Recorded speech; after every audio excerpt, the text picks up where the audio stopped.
Selamat pagi, siang, sore, dan malam dimanapun saudara berada. Salam sejahtera untuk kita semua. Perkenalkan, saya Tunas Taruna Hopong Siagian, mahasiswa KKN PPM UGM tahun 2021 di Desa Bukian.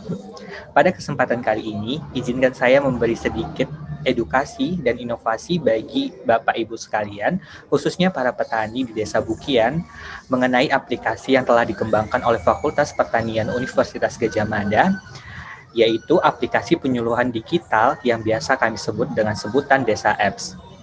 Selanjutnya, mungkin saya akan menjelaskan mengenai pengertian dari Desa Apps itu sendiri, bagaimana cara kerja aplikasi ini, apa saja fitur-fitur yang terdapat pada aplikasi ini, dan akan saya perinci lagi agar Bapak Ibu sekalian juga dapat memanfaatkan aplikasi ini untuk menambah informasi, menambah inovasi, dan bertukar pengalaman dalam kegiatan usaha tani Bapak Ibu sekalian.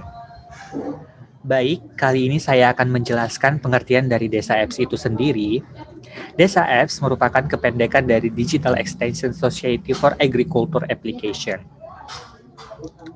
Desa Apps menyediakan ruang komunikasi atau diskusi atau edukasi untuk para petani, penyuluh maupun expert sehingga diharapkan dapat memperbaiki kualitas petani di Indonesia mulai dari perencanaan, penanaman, perawatan, panen, maupun analisis usaha tani. Nah, berikut keuntungan menggunakan Desa Apps. Keuntungan menggunakan Desa Apps tidak hanya untuk satu pihak, melainkan menguntungkan beberapa pihak seperti petani, expert, dan penyuluh. Keuntungan bagi petani antara lain, pertama, sebagai sumber informasi baru, kedua, sebagai forum diskusi dengan para pakar, baik penyuluh ataupun expert yang bergerak di bidang pertanian, ketiga, mengetahui info harga pangan, info cuaca, info agen, toko saprodi, dan info kantor pertanian terdekat. Dan yang keempat, membantu petani untuk menyusun pembukuan sederhana. Nah, pada Desa Apps ini itu kan nanti ada fitur yang namanya catatan tani. Nah, dari catatan tani inilah yang akan membantu Bapak Ibu sekalian dalam melakukan kegiatan usaha taninya. Selanjutnya, keuntungan bagi para expert dan penyuluh yaitu yang pertama, diseminasi teknologi atau penyebaran teknologi kepada masyarakat. Kedua, pemeran hasil penelitian atau publikasi hasil penelitian. Ketiga, sumber penelitian. Mungkin dari informasi-informasi yang terdapat melalui artikel, fitur tanya jawab maupun catatan tani bisa menjadi sumber penelitian bagi penyuluh dan expert. Yang keempat, sebagai sumber informasi baru. Kelima, sebagai pengabdian masyarakat. Dan yang terakhir, membangun interaksi dengan petani. Nah, berikut secara singkat fitur-fitur yang terdapat pada aplikasi Desa Apps, yaitu ada halaman utama, daftar notifikasi, menu profil, menu pasar, menu artikel, menu tanya jawab, menu info cuaca, menu info toko, menu info kantor, dan menu catatan tani. Untuk penjelasan fitur-fitur yang lebih rinci akan saya jelaskan pada video selanjutnya ini. Baik, kali ini saya akan memberikan tutorial untuk mendownload atau menginstal aplikasi Desa Apps di handphone atau Android saudara masing-masing. Nah, langkah pertama, silakan saudara buka aplikasi Play Store. Lalu, silahkan menuju kolom pencarian dan menuliskan aplikasi Desa Apps seperti ini.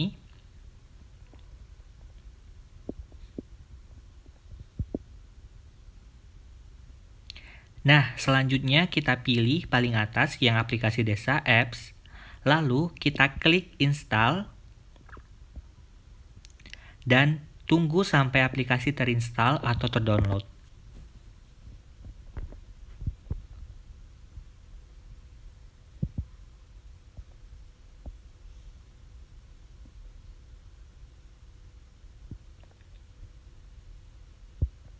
Setelah aplikasi terinstall, kemudian buka aplikasi Desa Apps. Nah, untuk mendaftar akun Desa Apps, langkah pertama yang kita lakukan adalah memasukkan email saudara masing-masing. Nah, saya akan memasukkan email saya sebagai berikut.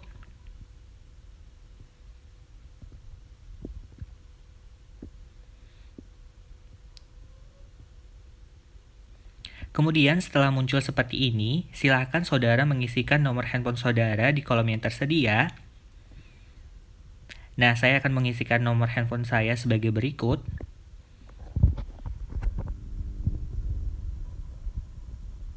Kemudian silakan isi nama lengkap saudara di kolom yang tersedia.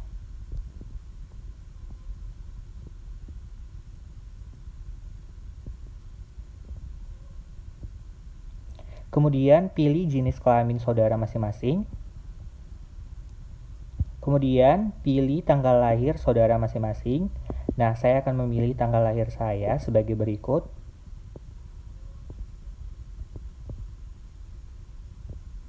Selanjutnya, pilih profesi saudara masing-masing. Karena saat ini saya sedang berprofesi sebagai mahasiswa, maka saya akan memilih mahasiswa.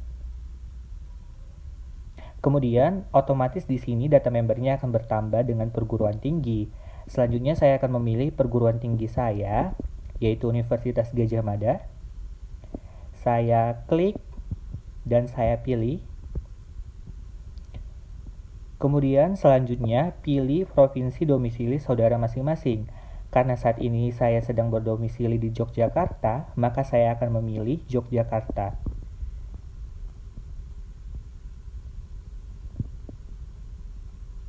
Kemudian pilih kabupaten.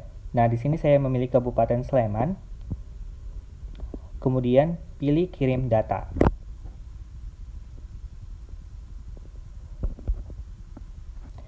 Nah, di sini kita dapat menambahkan foto profil kita masing-masing.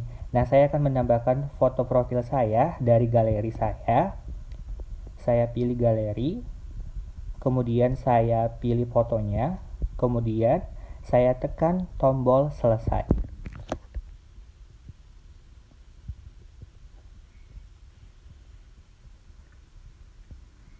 Langkah terakhir, silakan saudara masing-masing mengaktifkan GPS di handphone Anda saudara masing-masing agar aplikasi ini bisa mengakses lokasi saudara. Dengan demikian, aplikasi Desa Apps sudah terpasang dan siap untuk digunakan. Jadi, ini adalah tampilan awal dari aplikasi Desa Apps. Baik, saya akan menjelaskan fitur-fitur dari aplikasi Desa Apps ini secara terperinci agar saudara sekalian bisa menggunakan aplikasi ini dengan baik. Nah, fitur yang pertama yaitu harga pangan konsumen yang ada pada kolom paling atas seperti ini. Nah, saudara bisa langsung mengkliknya. Nah, ini merupakan harga pangan konsumen di daerah domisili saudara masing-masing. Karena saya sedang berdomisili di daerah Yogyakarta, maka harga pangan yang muncul pun harga pangan konsumen di daerah Yogyakarta.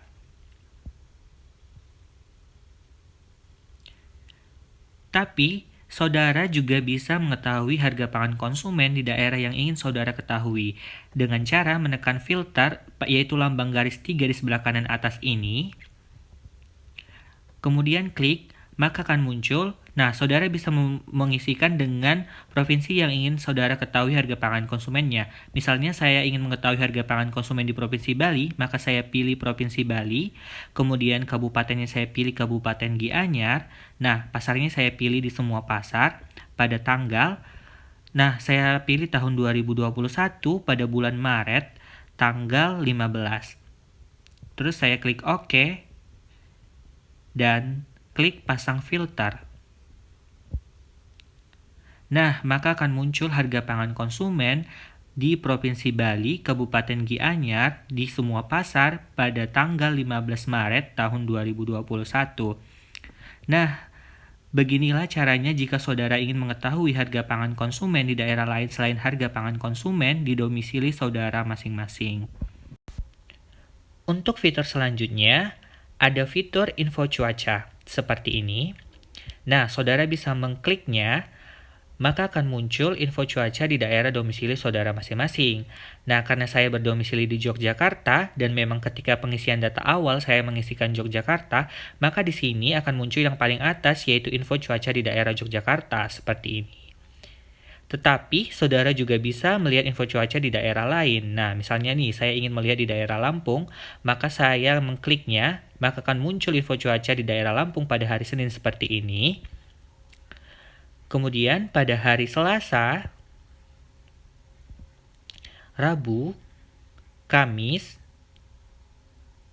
Jumat, dan Sabtu.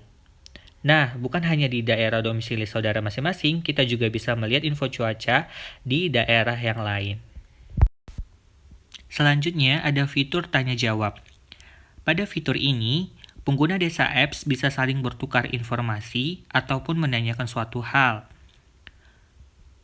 Contohnya di sini ada Mbak Asti yang bertanya tentang penggunaan larutan abu dan deterjen apakah efektif untuk mengatasi hama patek pada tanaman cabai atau tidak. Nah, Mbak Asti ini seorang mahasiswa yang bertanya pada aplikasi Desa Apps. Nah, nantinya pada kolom komentar akan dijawab bisa dari petani sendiri, penyuluh ataupun expert. Nah, pertanyaan Mbak Asti di sini dijawab oleh expert. Nah, selain mahasiswa, petani juga bisa bertanya di sini, jadi bebas. Nah, nanti bakal dijawab oleh penyuluh ataupun expert, oleh petani lainnya ataupun mahasiswa jika mengetahui jawabannya. Nah, di sini banyak contoh pertanyaan yang lainnya. Fitur selanjutnya yaitu fitur info kantor. Di fitur ini, kita dapat mengetahui info-info kantor yang berada di daerah domisili kita masing-masing. Seperti contohnya, saya sedang berdomisili di Yogyakarta, maka info kantor yang muncul pun adalah info kantor di Yogyakarta. Tapi saudara jangan khawatir karena saudara juga bisa melihat info kantor di daerah lain, yaitu dengan cara memasang filter seperti ini. Kemudian saya pilih provinsinya, misalnya saya pilih Provinsi Bali, kemudian kabupatennya saya pilih Kota Denpasar, kemudian saya pasang filter. Nah, ini akan muncul info kantor di Provinsi Bali, Kota Denpasar. Selanjutnya, Desa Apps sendiri menyediakan fitur artikel. Kita tunggu loading sebentar.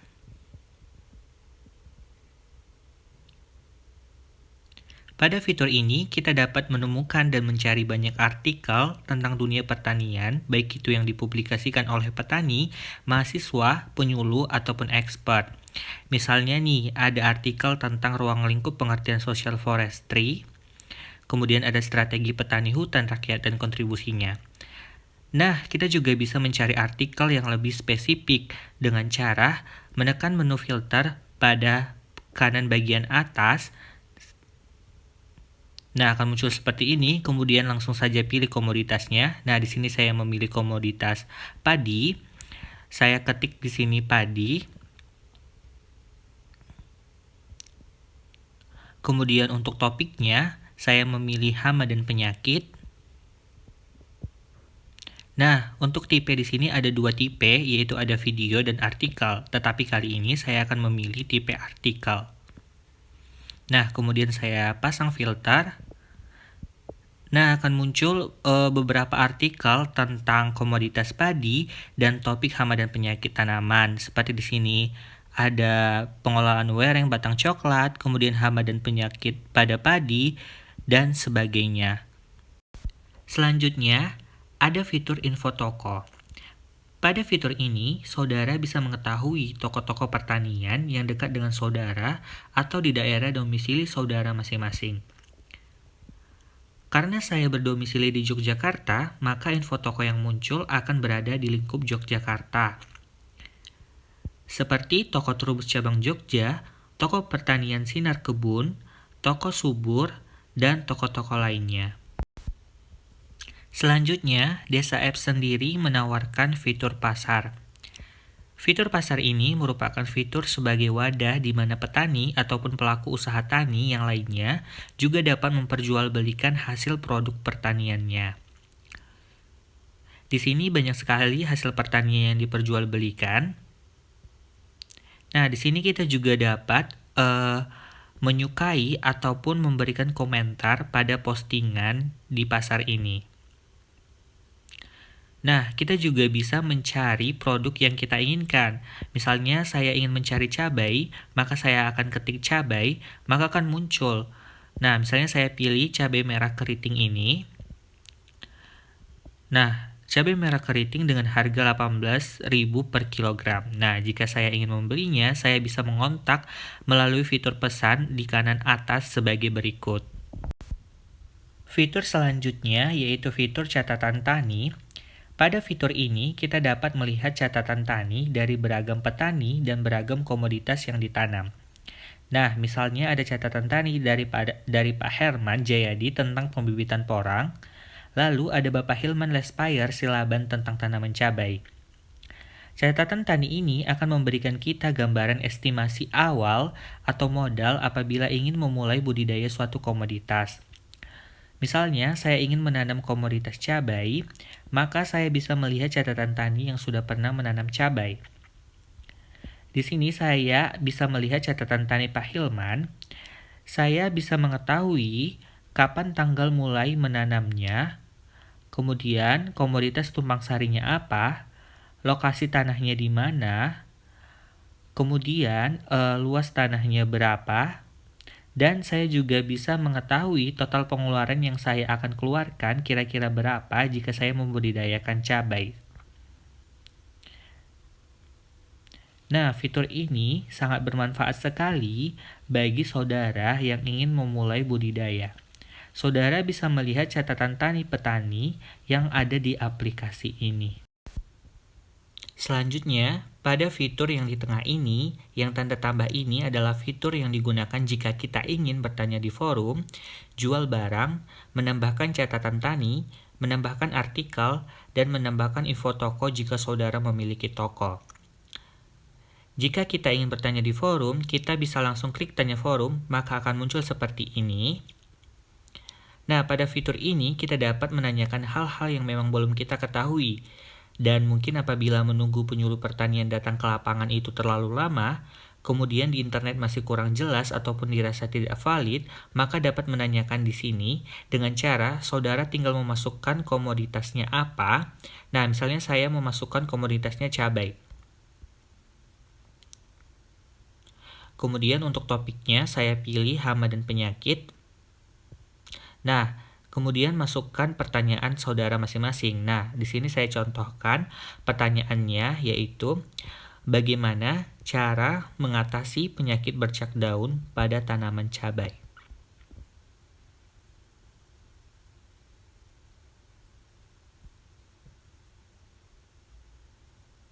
Di sini, saudara juga bisa menanyakan dengan menyertakan foto. Misal tanaman saudara mengalami gejala terserang hama ataupun terserang penyakit, nah mungkin saudara tidak tahu itu penyakitnya apa atau hamanya apa, maka saudara juga bisa menambahkan foto dari kamera ataupun galeri saudara. Kemudian menanyakan kira-kira kalau gejalanya seperti apa, sebabnya apa, dan bagaimana penanganannya.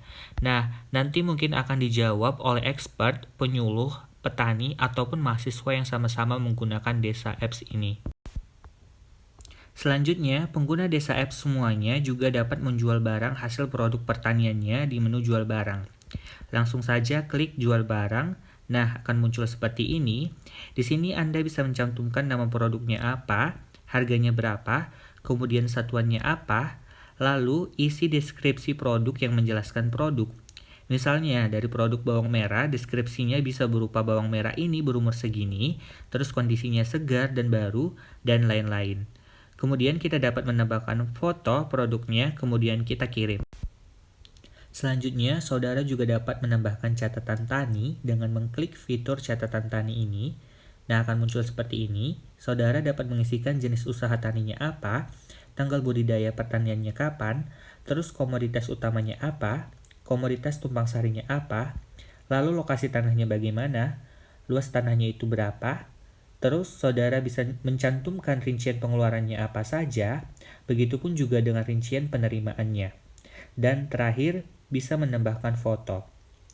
Jika ingin disimpan sendiri, kita bisa tekan tombol simpan, lalu jika ingin disimpan dan supaya orang lain bisa melihat, kita bisa tekan simpan dan terbitkan. Jadi, catatan ini akan menjadi gambaran awal bagi petani lainnya apabila ingin menanam komoditas yang sama dan juga sebagai pengingat bagi petani yang menanam. Selanjutnya, jika kita ingin menambahkan artikel, kita dapat langsung mengklik tambah artikel pada menu berikut ini. Nah, akan muncul seperti ini. Pada fitur artikel, ini tidak hanya dari admin Desa Apps saja ataupun pemegang kebijakan Desa Apps yang dapat menulis artikel. Kita pun juga dapat menulis artikel, baik petani maupun penyuluh ataupun mahasiswa. Saat menambahkan artikel, kita dapat memilih kategorinya apa antara artikel dan video. Nah, kali ini saya pilih artikel. Kemudian, isikan komoditasnya apa. Di sini saya memilih komoditasnya apel. Nah, selanjutnya pilih topiknya apa. Di sini saya pilih topiknya yaitu budidaya tanaman. Selanjutnya, tulis judulnya di kolom judul. Kemudian untuk konten isinya bisa Anda buat di bagian ini. Nah, selanjutnya tekan posting dan semua orang bisa melihatnya. Selanjutnya, jika saudara memiliki toko pertanian ataupun saudara ingin menambahkan toko langganan Anda, bisa menambahkannya melalui menu tambah toko. Nah, saudara bisa menambahkan nama tokonya apa, provinsinya apa, kabupatennya apa, alamat tokonya apa, kemudian lokasi tokonya di Google Maps apa, nomor handphonenya berapa, emailnya apa, kemudian kita bisa langsung posting. Yang terakhir, di sini ada menu notifikasi yang berisi tentang semua notifikasi yang ada pada Desa Apps ini. Dan di sini juga ada profil saudara. Dan kita dapat mengetahui komentarnya berapa, disukai berapa, surveinya berapa, dan postnya berapa dari profil saudara. Mungkin sekian yang dapat saya sampaikan. Saya berharap aplikasi Desa Apps ini dapat menjadi solusi bagi Bapak Ibu sekalian dalam menghadapi kendala dalam kegiatan pertanian. Kurang dan lebihnya saya mohon maaf. Terima kasih.